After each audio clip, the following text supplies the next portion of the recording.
दिखाऊंगी।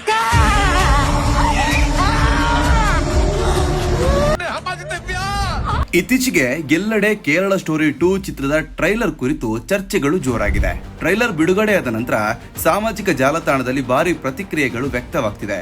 ಚಿತ್ರದ ವಿಷಯ ವಸ್ತು, ಕಥಾನಕ ಮತ್ತು ಪ್ರಸ್ತುತ ಸಾಮಾಜಿಕ ವಿಚಾರಗಳನ್ನಾಧರಿಸಿ ದೃಶ್ಯಗಳು ಜನರ ಗಮನ ಸೆಳೆದಿದೆ. ಕೆಲವರು ಇದನ್ನ ತೋರಿಸುವುದಕ್ಕೆ ದಮ್ ಬೇಕು ಅಂತ ಹೊಗಳ್ತಿದ್ರೆ, ಇನ್ನು ಕೆಲವರು ಚಿತ್ರದ ವಿಷಯ ವಿವಾದಾತ್ಮಕವಾಗಬಹುದು ಎಂಬ ಅಭಿಪ್ರಾಯವನ್ನ ವ್ಯಕ್ತಪಡಿಸುತ್ತಿದ್ದಾರೆ. ಟ್ರೈಲರ್ ನಲ್ಲಿ ತೋರಿಸಲಾದ ಘಟನೆಗಳು ಮತ್ತು ಸಂಭಾಷಣೆಗಳು ಮತ್ತೆ ಒಂದು ಬಾರಿ ರಾಜಕೀಯ ಹಾಗೂ ಸಾಮಾಜಿಕ ಚರ್ಚೆಗೆ ಕಾರಣವಾಗಿದೆ. ಕೇರಳ ಸ್ಟೋರಿ ಮೊದಲ ಭಾಗ ಸಾಕಷ್ಟು ವಿವಾದವನ್ನ ಕಂಡಿತ್ತು. ಈ ಚಿತ್ರದ ಸರಣಿಯ ಮುಂದಿನ ಭಾಗ ಪ್ರೇಕ್ಷಕರಲ್ಲಿ ಕುತೂಹಲ ಮೂಡಿಸಿದೆ. ನಿರ್ದೇಶಕರ ಪ್ರಕಾರ ಇದು ನೈಜ ಘಟನೆಗಳಿಂದ ಪ್ರೇರಿತ ಕಥೆಯಾಗಿದ್ದು, ಪ್ರೇಕ್ಷಕರಿಗೆ ಯೋಚನೆಗೆ ಕಾರಣವಾಗುವಂತಿರಲಿ ಎಂದು ಹೇಳಲಾಗಿದೆ.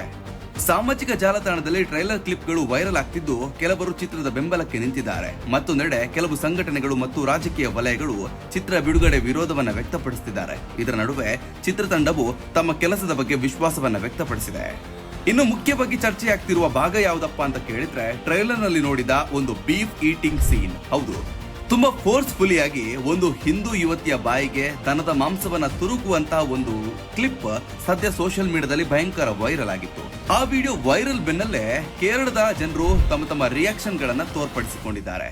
ಕೇರಳದಲ್ಲಿ ಈ ಟ್ರೈಲರ್ ಕುರಿತು ಮಿಶ್ರ ಪ್ರತಿಕ್ರಿಯೆಗಳು ವ್ಯಕ್ತವಾಗ್ತಿದೆ. ಕೆಲವರು ಚಿತ್ರ ಬಿಡುಗಡೆಯಾದ ನಂತರವೇ ಪೂರ್ಣ ಅಭಿಪ್ರಾಯವನ್ನ ನೀಡಬೇಕು ಎಂದು ಹೇಳ್ತಿದ್ದು, ಇನ್ನು ಕೆಲವರು ವಾಸ್ತವಾಂಶವನ್ನ ತಪ್ಪಾಗಿ ತೋರಿಸಬಾರದು ಎಂದು ಎಚ್ಚರಿಸಿದ್ದಾರೆ. ಒಟ್ಟಲ್ಲಿ ಕೇರಳ ಸ್ಟೋರಿ 2 ಟ್ರೈಲರ್ ಇದೀಗ ಚರ್ಚೆಯ ಕೇಂದ್ರ ಬಿಂದುವಾಗಿದೆ.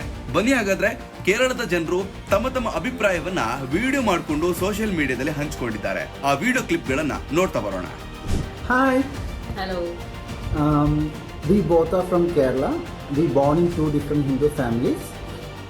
We are making this video to dedicate our meal for an entire team of Kerala Story 2. Yeah, Kerala Story 2. We are eating beef today. Yeah, we are eating beef. We do cook beef. We love eating beef. And in Kerala, people won't force anyone to eat beef. More than that, people of Kerala are literate and they have civic sense. They know how to behave. So this entire food is dedicated to Kerala Story and its director. And this beef is too yummy. Yummy.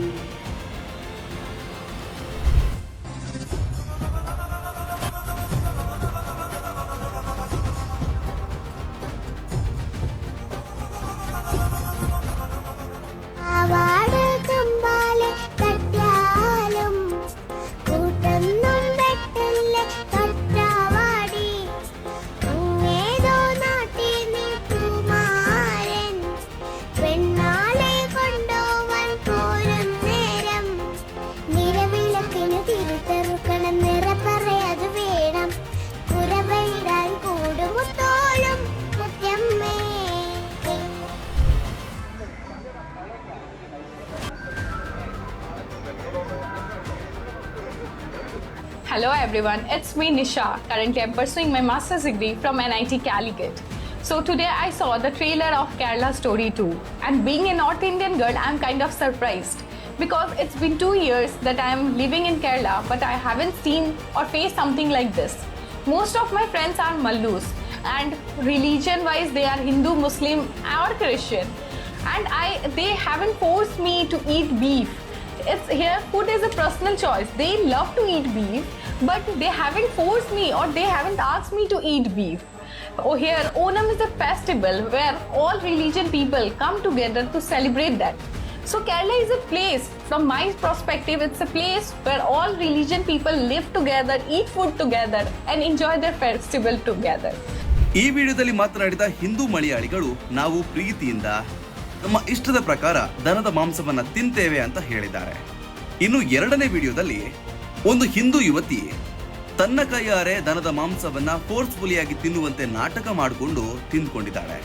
ಇನ್ನು ಮೂರನೇ ವಿಡಿಯೋದಲ್ಲಿ ಎಲ್ಲರೂ ಒಟ್ಟಾಗಿ ದನದ ಮಾಂಸ ಮತ್ತು ಪರೋಟವನ್ನ ಸೇವಿಸುತ್ತಿರುವಂತ ದೃಶ್ಯ ಸದ್ಯ ವೈರಲ್ ಆಗ್ತಿದೆ.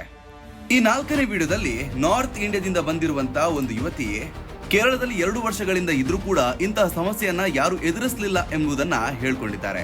ಹಾಗಿದ್ರೆ ಕೇರಳ 2 ಸ್ಟೋರಿ ಸುಳ್ಳ ಅಥವಾ ಕೇರಳದ ಜನರು ಹೇಳ್ತಿರೋದು ಸತ್ಯನಾ? ನಿಮ್ಮ ಅಭಿಪ್ರಾಯ ಏನು ಅನ್ನೋದನ್ನ ದಯವಿಟ್ಟು ಕಮೆಂಟ್ ಮೂಲಕ ತಿಳಿಸಿ. ಧನ್ಯವಾದಗಳು.